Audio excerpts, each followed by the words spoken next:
Ahora podemos decir que empezó con todo una guerra arancelaria entre China y Estados Unidos. Y acá el señor Oscar Vara, en su caminata geopolítica, va a hablar un poco de eso. Quiero ver juntamente con ustedes qué va a decir, pero ¿quién será que va a ganar? ¿No? ¿Es China o Estados Unidos? Empezó con todo, ¿qué puede traer eso de problema para nosotros?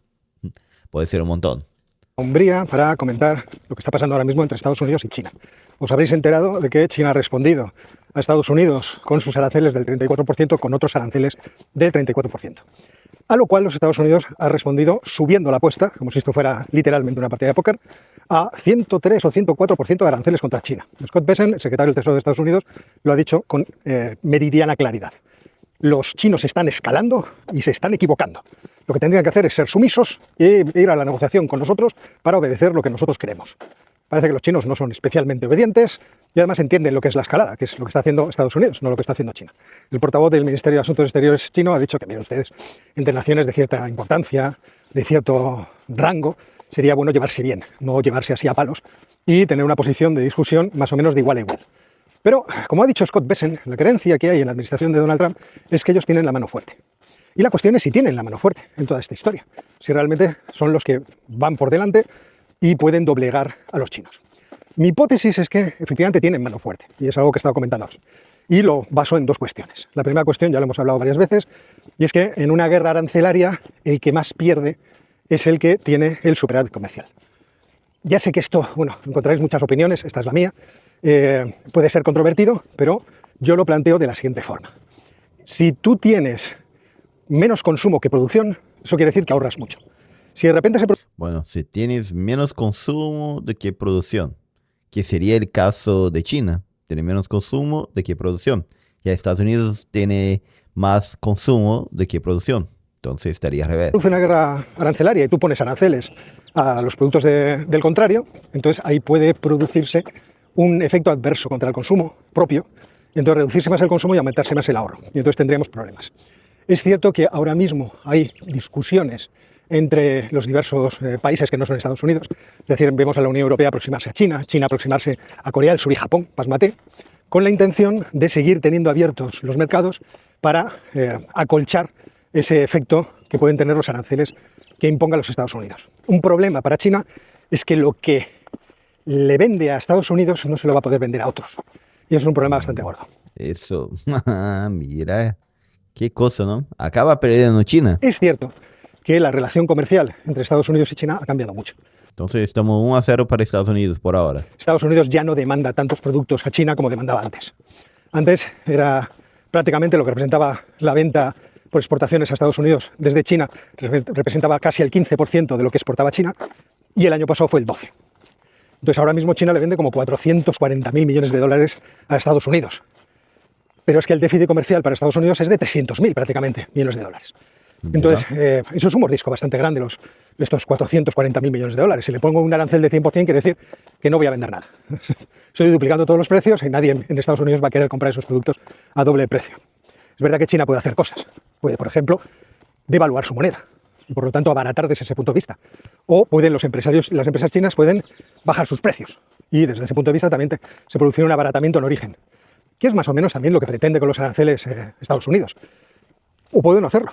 Puede ir, como estamos viendo, a guerra comercial a hacernos daños mutuamente. Estados Unidos ahí se juega 100.000 millones de dólares. Pero, como os digo, en el intercambio, 300.000 pavos de déficit comercial. Esa es una vía. ¿Están los chinos para estas aventuras? Claro, China tiene un problema, y el problema es que el consumo interno... Para entonces Estados Unidos vende a China 100.000 millones de dólares y China vende a Estados Unidos 400.000 millones de dólares. Parece que la cosa puede ser peor para China acá entonces. 2-0 para Estados Unidos. No, sabemos que funciona mal por culpa de lo que ha pasado en los mercados bursátiles, perdón, los mercados inmobiliarios. Las 30 empresas más importantes inmobiliarias de China han dejado un agujero de $1 billón. ¿Por qué? Porque se pusieron a producir todo tipo de viviendas, principalmente respaldados por gobiernos locales de China, y esas viviendas pues no se van a vender. No hay demandantes para ellas. Y también infraestructuras que no se van a usar. O sea, hay una multiplicación de las inversiones realmente exagerada. Entonces, desde ese punto de vista, ahora el sector financiero chino pues, tiene un problema serio. Y si los bancos quiebran, pues entonces quebrarían también los gobiernos locales. En cualquier caso, todo esto ha producido bajadas de los precios de la vivienda muy intensos, y el chino de a pie lo que ve es que aquello que era su riqueza, su patrimonio, pues ha bajado de valor. Y por lo tanto, ahora no quieren consumir tanto, quieren ser más prudentes. No te digo si encima le sumamos a eso la guerra comercial. Entonces dicen, un momento, tengamos cuidado porque aquí la cosa se puede complicar muchísimo. Entonces el chino ya consume menos que el americano. Luego, con la guerra comercial va a consumir menos. Un problema para China y que no va a lograr vender para Estados Unidos. Tanto como antes y no va a tener otro país que absorba tantas cosas que vende. 3-0 para Estados Unidos. Mientras China está tratando de evitar este problema con estímulos. ¿Qué estímulos? Pues estímulos fiscales y monetarios. Estímulos fiscales que son inteligentes desde el punto de vista de los chinos. Como China produce mucho más de lo que se consume, ahora quiere que los chinos renueven todo su parque de electrodomésticos, productos electrónicos y vehículos eléctricos. Intenta aumentar el consumo interno. Entonces ha puesto en marcha una partida para hacer esa sustitución. ¿Esa partida por cuánto dinero es? 411.000 millones de dólares. Un dinero. Y está consiguiendo arrancar un poco ese sector minorista, pero no suficiente al parecer. Y por otra parte tiene que apuntalar a los gobiernos locales que tienen unos agujeros por culpa de ese gasto público faraónico en hacer viviendas innecesarias, infraestructuras innecesarias, que ha llevado a que el gobierno chino pues, les suelte una pastizara de 1,3 billones, lo cual incrementa obviamente el déficit público. Ahora mismo estamos en esas, pero tampoco el consumo interno tira. Como el consumo interno no tira, lo que tienen que hacer los chinos es crecer vendiendo al exterior, es decir, con exportaciones. Fijaos que el año que pasado, del 5% del crecimiento de China, los 5 puntos porcentuales, el 70% vino de las exportaciones. Luego necesitan seguir exportando si no pueden venderle a los chinos. ¿De acuerdo? Tiene que comprarles a alguien todos esos productos para seguir creciendo. Y sabemos que... Vendía más barato a nosotros. Que aceptamos, acá en Brasil, aceptamos con todo. Hay una especie de contrato social implícito siempre en las sociedades de, oye, me tienes que dar una buena vida. Entonces, si no hay crecimiento, no hay traslación de población del medio rural al urbano, ni mejora de las condiciones de vida. China creció de 2010 a 2020 casi al 10% de media, del 2020 al 2024 al 5%, y este año se suponía que iban a estar en el 4,5%. Con estímulos ya la gente dice que al 5%. Si los aranceles no se meten de por medio. Si se meten, ese crecimiento no va a ser el 4 ni el 5, seguramente será más bajo. Eso es un problema para China, que todavía tiene, según el censo de 2023, 477 millones de chinos viviendo en el medio rural. Luego, ahí existe una posibilidad de quiebra social. Y es por eso que yo ayer os decía que hay artículos ya de determinados profesores de universidades, por ejemplo uno de la Universidad de Texas, que dicen, oye, aquello que decían los occidentales de que la prosperidad económica de China podría llevar, la modernización podría llevar a la democracia, a lo mejor no es falso, solamente que no se estaban dando las circunstancias todavía. Y que hasta ahora, el que no se haya verificado esa hipótesis, no quiere decir que sea falsa. Porque efectivamente un choque sobre la estabilidad de la sociedad china podría llevarnos a ese punto.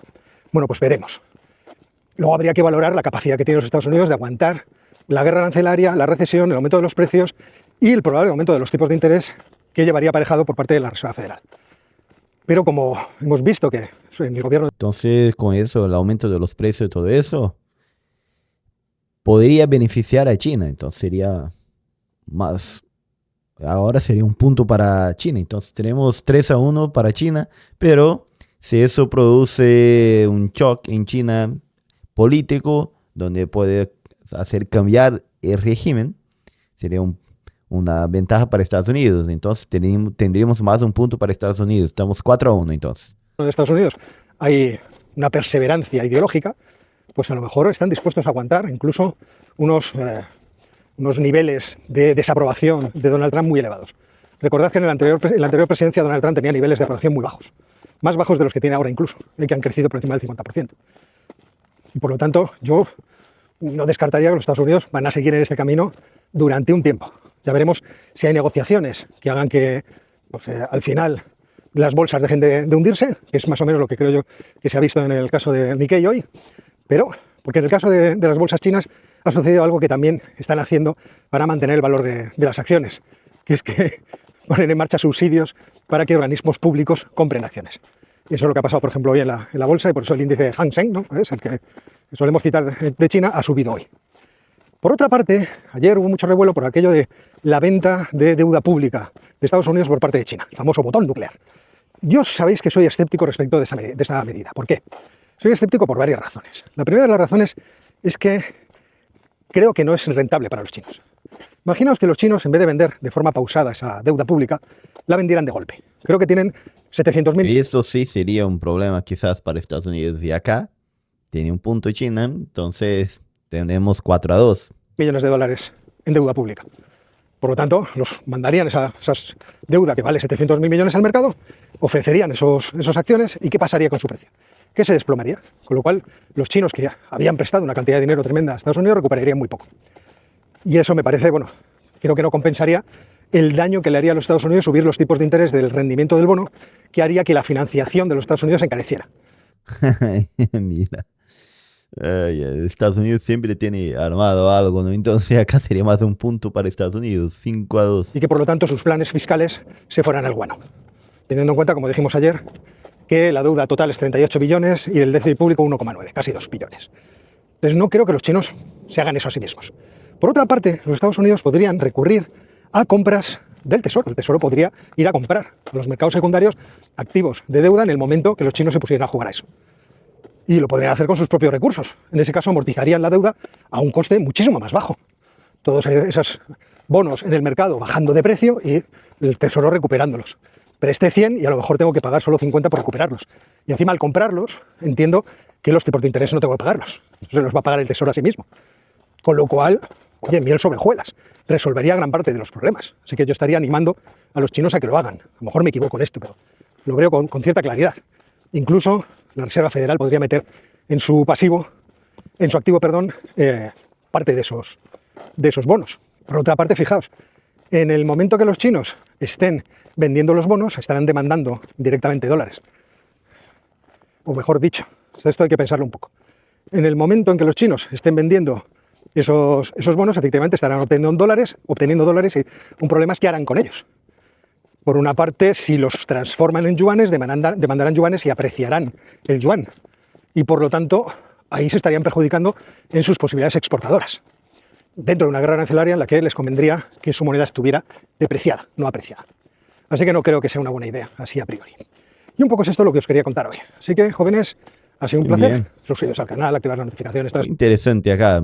Y mi puntaje echa más o menos de acá. Dio 5-2 para Estados Unidos. O sea, Estados Unidos va a ganar la guerra arancelaria con China. Pero bueno, el partido no terminó, entonces puede ser que cambie mucha cosa como pasa en los partidos. Acá dice, el botón nuclear podría ser marcar un punto de dolor a Estados Unidos, no dejando que el 10 años baje X porcentaje. Bueno. Salud desde Uruguay.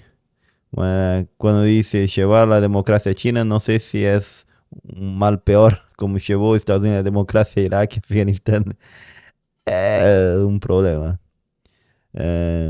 Acá pone se equivoca porque en caso de Estados Unidos no tiene la mano fuerte, ya que el nivel de aranceles que ha puesto es tan alta que hay tantos países que corren el riesgo de romper totalmente la cadena comercial, ya que los importadores suspenden totalmente las importaciones a la espera de un mejor precio. Siendo así, Estados Unidos está en debilidad porque corre contra el reloj, ya que si rompe las cadenas de suministro es cuestión de semanas para ver los estantes vacíos. Mira, eso acá sería terrorífico, ¿no? Vamos a ver qué dice acá. Qué gran video. Bueno, acá pone, mi apuesta es que el yuan ya va a seguir devaluando en los próximos días y que van a acordar quitar 50% de los aranceles de Trump a cambio del 34% por China. El otro 54% creo que se queda y que obligan a los demás países a imponer un arancel equivalente a China también para evitar el friendshoring. Mira. Bueno, ¿qué piensan ustedes? ¿Quién va a ganar esa guerra? ¿China, Estados Unidos?